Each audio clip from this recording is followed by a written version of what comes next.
من الشيطان الرجيم بسم الله الرحمن الرحيم وإن كادوا ليستفزونك من الأرض ليخرجوك منها وإذا لا يلبثون خلافك إلا قليلا سنة من قد أرسلنا قبلك من رسلنا ولا تجد لسنتنا تحويلا۔ اور قریب تھا کہ وہ لوگ اے محمد صلی اللہ علیہ وسلم آپ کو سرزمین مکہ سے دل برداشتہ کر کے نکال دیتے، اور اگر ایسا ہوتا تو یقینی طور پر آپ کے بعد وہ لوگ بھی اس جگہ پہ بہت کم دن رہ پائیں گے، اور آپ سے پہلے جتنے بھی رسول ہم نے بھیجے ہیں ان کے درمیان یہی سنت رائج رہی ہے، اور آپ ہماری سنت میں تبدیلی اور کمی بیشی بالکل نہیں پائیں گے۔ معزز سامعین کرام، یہ سورہ بنی اسرائیل ہے، سورہ بنی اسرائیل سورہ نمبر 17، اور اسی سورت سے ابھی آپ کے سامنے آیت نمبر 76 77 70 پر 6 70 پر 7 یہ دو آیات تلاوت کی گئیں، اور ان دونوں آیات کا ترجمہ بھی پیش کیا گیا۔ معزز سامعین کرام، پہلے ہی بتلایا جا چکا ہے کہ یہ بنی اسرائیل جو سورت ہے سورہ اسراء، یہ مکی سورتوں میں سے ہے، اور اس کا جو نزول کا جو زمانہ ہے وہ نبی صلی اللہ علیہ وسلم کے ہجرت سے 1 سال پہلے کا ہے، جب اللہ تبارک و تعالیٰ نے محمد صلی اللہ علیہ وسلم کو اسراء اور معراج کرایا تھا، اسی کے بعد اس صورت کا نزول ہوا۔ اور اس صورت میں اللہ تبارک و تعالیٰ نے عام طور سے مشرکین مکہ کو مخاطب کیا ہے، ان کو ڈھیر ساری نصیحتیں کی ہے، اور بہت ساری جگہوں پر تنبیہ بھی کیا ہے، وارننگ بھی دی ہے، سمجھایا بھی ہے کہ اگر ایسا کیے تو پھر تمہارے ساتھ بہت برا حشر ہوگا۔ معزز سامعین کرام، انسانی فطرت ہے کہ جب تک کسی چیز کا تجربہ کر نہیں لیتا ہے تب تک اس کی آنکھیں نہیں کھلتی ہیں، تب تک وہ اپنے اعمال کو درست نہیں کرتا ہے۔ آپ قرآن کریم کے اندر دیکھیں گے کہ جب جہنمی لوگ جہنم کے دروازے پر پہنچیں گے تو جہنم کا داروغہ اس سے پوچھے گا، ان لوگوں سے، کہ الم یاتکم نذیر، تم لوگوں کے پاس ڈرانے والا نہیں آیا تھا، سمجھانے والا نہیں آیا تھا، بتلانے والا نہیں آیا تھا کہ تم لوگ جو اس روئے زمین پر پیدا ہوئے ہو، اللہ تبارک و تعالیٰ نے تم کو اپنی عبادت کے لیے پیدا کیا ہے، بندگی کے لیے پیدا کیا ہے، کیا اس نے سمجھایا نہیں تھا کہ تمہاری موت کے بعد قیامت قائم ہوگی، رب کے بارگاہ میں پہنچنا ہوگا، وہاں پہنچ کر کے اپنے چھوٹے چھوٹے عملوں کا حساب دینا ہوگا، کیا سمجھایا نہیں تھا؟ وہ لوگ کہیں گے کہ سمجھانے والا تو آیا تھا، لیکن ہم لوگوں نے اس کو اتنا کیئر نہیں کیا، بلکہ وہ یہ بھی کہیں گے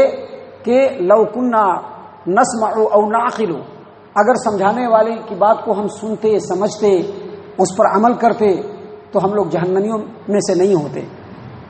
گویا انسانی یہ فطرت ہے کہ بعض باتوں کو بہت ہلکے انداز میں لیتے ہیں،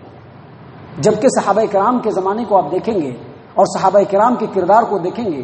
تو اللہ تبارک و تعالیٰ نے ان کی زندگی میں اپنے توجہ کو ان کی طرف بالکل کھول دیا تھا، جو سوچتے تھے اللہ تبارک و تعالیٰ پورا کر دیتے تھے، لیکن اس کے باوجود ان کی زندگی کا یہ عالم تھا کہ ان کے پیش نظر ہمیشہ آخرت ہوتی تھی، اور اللہ تبارک و تعالیٰ نے قرآن کریم کے ذریعے سے جو باتیں ان کو سمجھائی اور جن باتوں کی تنبیہ کی تھی اس پر انہوں نے مکمل کانسنٹریٹ کیا تھا۔ اللہ تبارک و تعالیٰ نے اسی طرح کی تنبیہ اور وارننگ مکہ والوں کو بھی دی، بار بار دیا، اور یہ جو 2 آیات ہیں ان میں بھی اللہ تبارک و تعالیٰ نے ان کو ایک وارننگ اور تنبیہ دی ہے، پیشن گوئی کی ہے۔ محمد صلی اللہ علیہ وسلم، جب آپ صلی اللہ علیہ وسلم مکہ کے اندر تھے، مسلمان مکہ کے اندر تھے، جس زمانے میں اس سورت کا نزول ہو رہا تھا، اور یہ 2 آیات جس زمانے میں نازل ہوئی، اس زمانے میں مشرکین مکہ کا ظلم و ستم مسلمانوں کے اوپر اپنے آخری حد کو پہنچ گیا تھا، بالکل چرم سیما پہ پہنچ گیا تھا۔ ان لوگوں نے سوچ لیا تھا کہ مسلمانوں کو مٹا دینا ہے، محمد صلی اللہ علیہ وسلم کا نام و نشان مٹا دینا ہے، یہاں تک کہ ان لوگوں نے محمد صلی اللہ علیہ وسلم کو مارنے کی پلاننگ بھی کر لی، بہت سارے ہتھ کنڈے انہوں نے اپنا لیے۔ ویسی صورت میں اللہ تبارک و تعالیٰ نے اس آیت کریمہ کو، ان دونوں آیات کو نازل فرمایا۔ اللہ تبارک و تعالیٰ فرماتے ہیں کہ اے محمد صلی اللہ علیہ وسلم، قریب تھا کہ یہ لوگ آپ کو سرزمین مکہ سے دل برداشتہ کر کے آپ کو اکاڑ پھینک کر کے نکال دیتے، اور اگر ایسا ہوگا یہ لوگ آپ کو یہاں سے نکلنے پر مجبور کر دیں گے،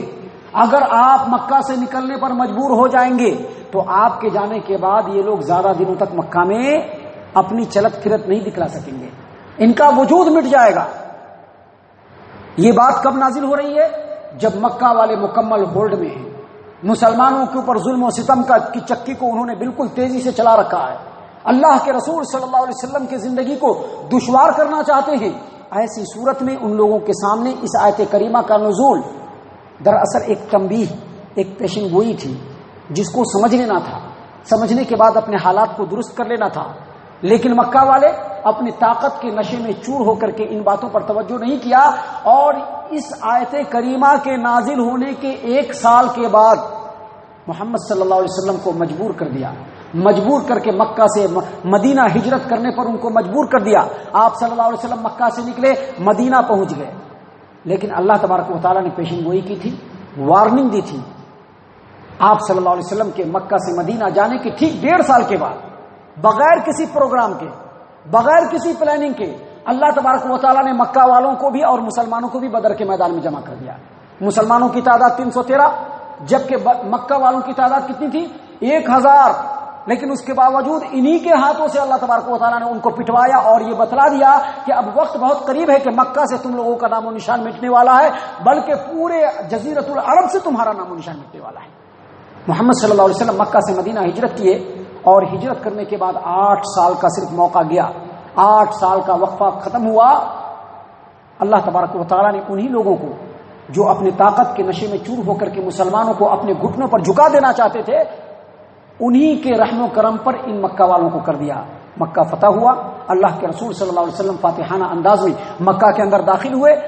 اللہ کے رسول صلی اللہ علیہ وسلم کے ساتھ صحابہ کرام کا ایک بڑا قافلہ تھا،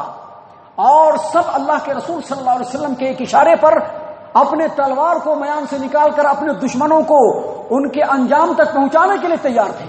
اور سارے کے سارے مکہ والے جو محمد صلی اللہ علیہ وسلم کے خلاف سازشیں کرنے والے، مسلمانوں پر ظلم و ستم کرنے والے، اللہ کے رسول صلی اللہ علیہ وسلم کو مارنے کی پلاننگ کرنے والے، یہ تمام کے تمام مسلمانوں کے رحم و کرم کے التجا کے اوپر بالکل قائم تھے، اور آپ صلی اللہ علیہ وسلم سے التجا کر رہے تھے کہ ہمیں معاف کر دیجیے۔ اس میں سے بہت سارے لوگ مسلمان ہو گئے، اور اس کے چند ہی سالوں کے بعد پورا کا پورا عرب جو تھا وہ شرک اور کفر کی نجاست سے بالکل پاک ہو گیا۔ اللہ تعالیٰ نے اسی بات کو یہاں پر بیان کیا کہ محمد صلی اللہ علیہ وسلم قریب ہے کہ یہ لوگ سرزمین مکہ سے آپ کو دل برداشتہ کر کے نکال دیں گے، لیکن اگر ایسا ہوگا تو آپ کے بعد یہ لوگ بھی زیادہ دنوں تک مکہ میں رہ نہیں پائیں گے۔ محمد صلی اللہ علیہ وسلم کے اوپر جو آیت کریمہ نازل ہوئی ہے، ان میں سے جو اگلی آیت ابھی آپ کے سامنے پڑھی گئی، اس میں اللہ تبارک و تعالیٰ نے ایک بہت ہی اہم ترین بات بتلائی، سنت من قد ارسلنا قبلک من رسولنا ولا تجد لسنتنا تحویلا۔ اے محمد صلی اللہ علیہ وسلم، آپ سے پہلے جتنے بھی رسولوں کو ہم نے بھیجا ہے ان میں یہی سنت جاری رہی۔ سنت کیا جاری رہی؟ کہ جب تک اس قوم کے اندر نبی تھا،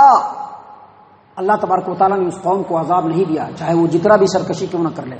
لیکن جب اس قوم کے اوپر عذاب مقدر ہو گیا تو یا تو اللہ تبارک و تعالیٰ نے اپنے نبی کو وہاں سے نکال لیا، یا پھر ہجرت کرنے کا حکم دیا، اور جب نبی وہاں سے چلے گئے